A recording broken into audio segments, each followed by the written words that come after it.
একটা কাগজ যেটা একজন মানুষের স্বপ্ন, তার কাজ, তার ভবিষ্যৎ। এই কাগজের নাম পাসপোর্ট, কিন্তু আজ সেই পাসপোর্ট হয়ে উঠেছে ভোগান্তির প্রতীক। সকাল থেকে বিকেল আর বিকেল থেকে রাত লাইনে দাঁড়িয়ে থাকা মানুষের চোখে শুধু ক্লান্তি আর ক্ষোভ। কেউ গ্রামের মেয়ে বিদেশে যাওয়ার স্বপ্ন নিয়ে এসেছে, কেউ বাবা সন্তানের জন্য নতুন ভবিষ্যৎ গড়তে চায়। কিন্তু অফিসের সামনে একটাই গল্প, আজ না কাল আসুন, সার্ভার ডাউন। বাংলাদেশের প্রতিটি পাসপোর্ট অফিসে একই দৃশ্য, দীর্ঘ লাইন, অগোছালো ব্যবস্থাপনা, আর মানুষের মুখে একটাই প্রশ্ন, আমরা নাগরিক হয়েও কেন এত কষ্ট পাই? কেউ ঠিকভাবে ফর্ম পূরণ করে ফিরে যাচ্ছেন, কেউ বারবার ছবি তুলছেন কারণ সিস্টেমে এরর দেখায়। মাঝে মাঝে এমন হয় যাদের হাতে টাকা নেই তাদের কাজ শেষ হতে দিন লাগে, আর যাদের কিছু সুবিধা আছে তাদের হয় মিনিটে। আইন নিয়ম অনলাইন সেবা সব আছে কাগজে, কিন্তু বাস্তবে আছে শুধু হয়রানি আর সময়ের অপচয়। একটা পাসপোর্টের জন্য মানুষ হারাচ্ছে চাকরি, কেউ মিস করছে ফ্লাইট, কেউ হারাচ্ছে বিদেশের সুযোগ। এটা শুধু প্রশাসনিক সমস্যা নয়, এটা একটা মানবিক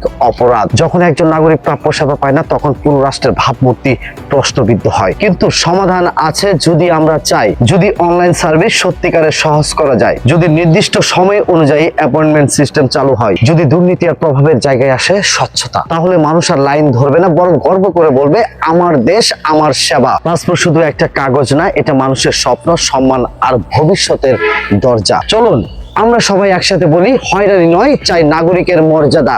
আল্লাহ হাফেজ।